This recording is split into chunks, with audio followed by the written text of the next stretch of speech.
How to sell things on Etsy. Hi everyone, welcome back to our channel The Solution Guy. In today's video I'm going to give you a basic idea on how you can start selling on Etsy, so make sure to watch the video till the end. So go to etsy.com, and this is actually a customer account, and to sell things on Etsy we have to have a seller account.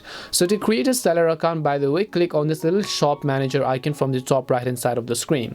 When you click on the shop manager icon, it'll ask you for your shop preferences, your shop name, your stock shop, as well as how you'll get paid. So you have to basically enter your shop residential, where your shop is actually located, your first name, which is of the seller, your street name, your number, your postal code, your city, your phone number, and then just click on connect your bank button. Then click on save and continue button, and when you click on save and continue, on the next specific page you have to set up your billing details as well as your shop security.